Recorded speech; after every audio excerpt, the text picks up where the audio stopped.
let's help this person out, shall we? So what let's dive in then. We'll do it quickly, so we'll do some justice, but do it quickly. So for those of you that may be new to the show, the Virtual Hot Seat is where a listener sends in a challenge that they're facing or an opportunity that they're trying to maximize, and between the two of us, the guest and I, will sort of bounce some ideas around. We'll not necessarily give you direct answers, but we will sort of almost help you ask yourself better questions about your situation. Maybe that's a great way of explaining it. So today's Virtual Hot Seat is, I run an accountancy firm, and we have invested quite heavily in the last 12 months to creating content.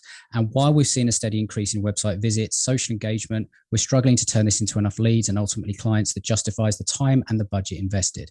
Is there a type of approach with approach with content that generally does best in terms of engagement, but ultimately leads to a sale? Now, I understand that this will differ from different businesses, but I feel like we've missed something. And I hoped you could perhaps clarify a few basic concepts to build from, and maybe a few ideas for some practical steps to take. So first thoughts that come to mind, just sort of hearing that sort of challenge, and obviously we don't have the context and we can't clarify, but maybe it's more like when you hear people struggling with content, what generally are some of the things that they're maybe getting wrong, or that they're missing, or maybe they've sort of not quite understood? Because you've literally written books on content marketing. It could be a great number of things. And again, I can't really give specific advice without looking at their competition and what they're doing. But so number one is, do you need to have a content strategy at all?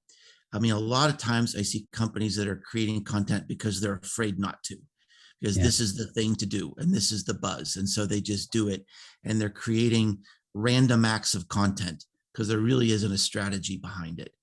So that would be the first question I have is, why? Why? What now the other thing is that sort of bothers me. It's kind of a red flag that they're saying, well, we're putting a lot of money into this and we're not sure we're getting money out. And one thing about content marketing is it takes time. It really does. It takes a lot of time. It's very rarely you get, very fast responses. The other thing I would look at is, do you have a chance to win?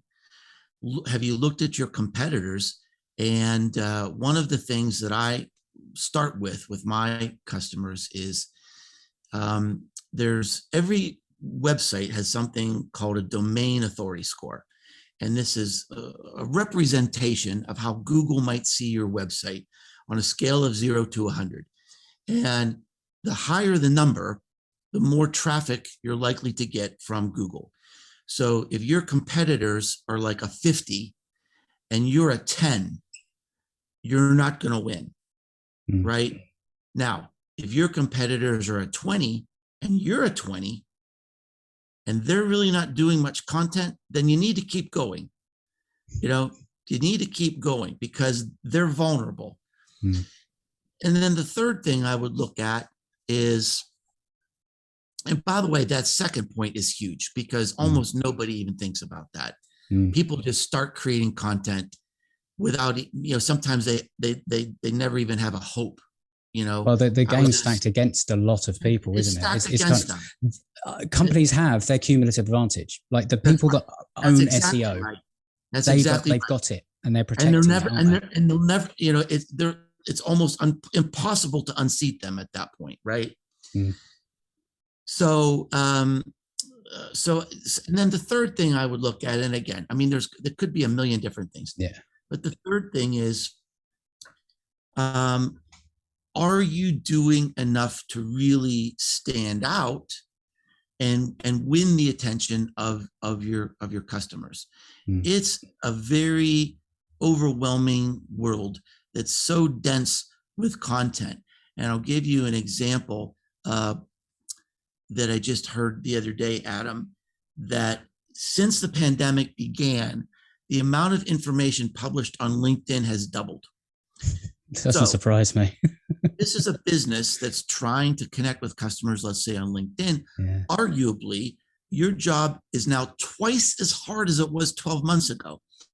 So just writing a few blog posts probably isn't enough. Just, it's got to be relevant and interesting and timely and entertaining. And you've also got to be the best in your niche, because if you're not, they'll abandon you in a heartbeat and go someplace else. So those are really the three things I'd sort of look at, at a very high level. What do you think? I think that the same question that came to mind was your first one. It's like, why are you doing it?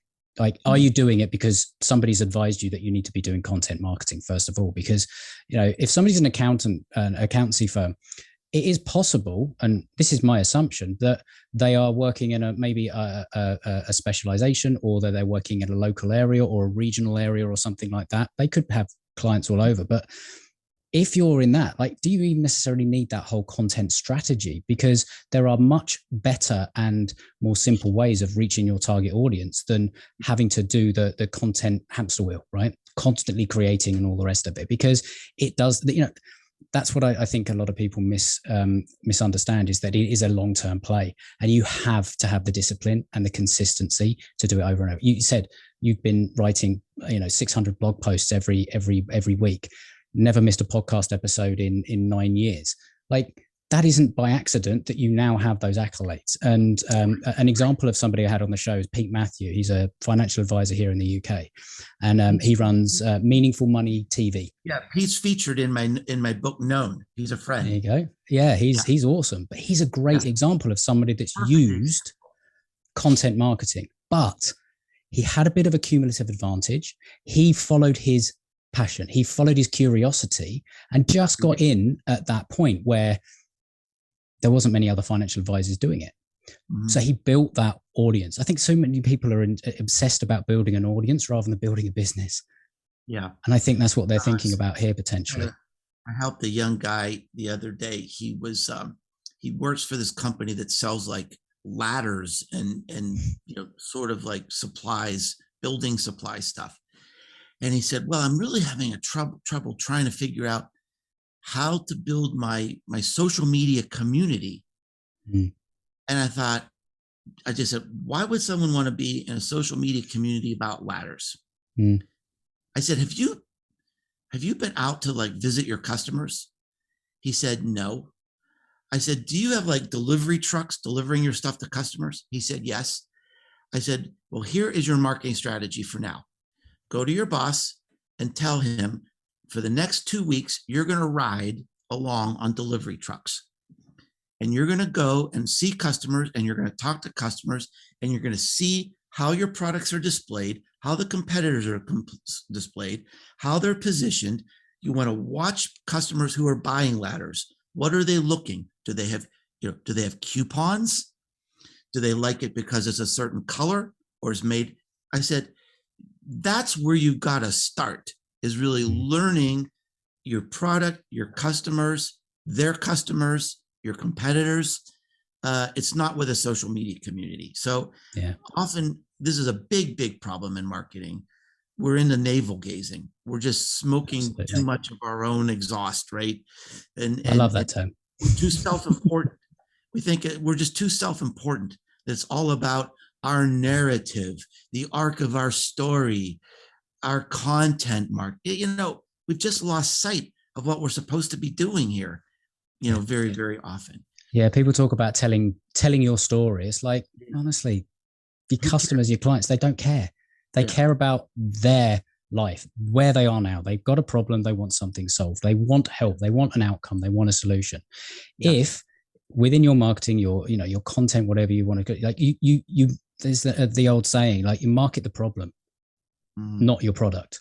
Yeah, like, right. Maybe that's something in your content that you're not really going in. You're sort of talking about the industry. Maybe you're using too much jargon, and maybe the engagement you're seeing is other accountants thinking, "Oh, that's interesting," and that's why you're not getting sales. So there are multiple reasons why your content might not be doing what you want it to do. So it's a difficult question, but this is more to give you some food for thought to go back to and consider and ask yourself some questions, because you'll know the answer. It's in you already.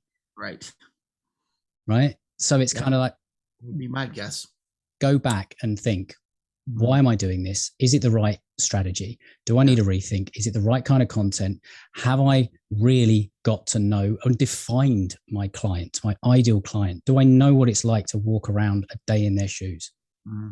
Because until I know that, I can't market the problem. And then I can't position my delivery mechanism, which is essentially what a service and accountancy is. It's a mechanism for achieving a result. That's the only time I can then actually sort of put my option in front of them.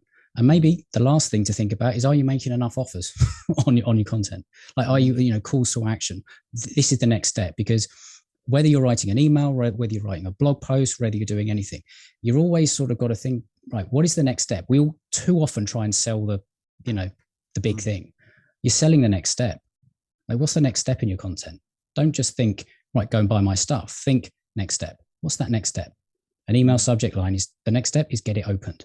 The first line to get the next line written. It's the same with every bit of content. So those are just some things to think about. And yeah, no, Mark, I appreciate you sort of spending the extra time for me to go through that. I mean, it's a good exercise and a good brainstorm. So